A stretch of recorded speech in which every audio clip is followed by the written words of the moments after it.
বক্সনগর কলমচৌড়া থানার দাবাং অফিসারের নেতৃত্বে 1 লক্ষ গাঁজার চারা ধ্বংস।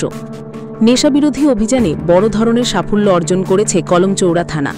গোপন সূত্রে প্রাপ্ত সংবাদের ভিত্তিতে মঙ্গলবার দুপুর 1টা থেকে বিকাল 2:30 মিনিট পর্যন্ত একটানা অভিযান চালিয়ে দক্ষিণ কলমচৌড়া সরকারি বনভূমি থেকে প্রায় 1 লক্ষ গাঁজার চারা উদ্ধার ও ধ্বংস করা হয়েছে।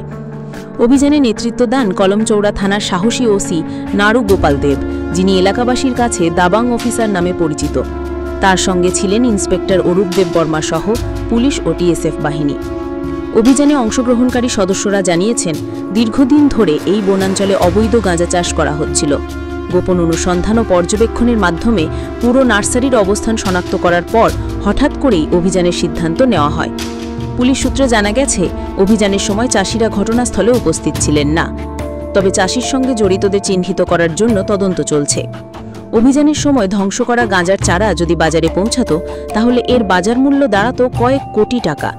এই বিপুল পরিমাণ গাঁজার ধ্বংস সাধন নেশা কারবারিদের জন্য বড় ধাক্কা বলে মনে করছেন স্থানীয় প্রশাসন। স্থানীয় সচেতন মহল ও নেশাবিরোধী সংগঠনগুলো পুলিশের এই ধরনের উদ্যোগকে স্বাগত জানিয়েছে।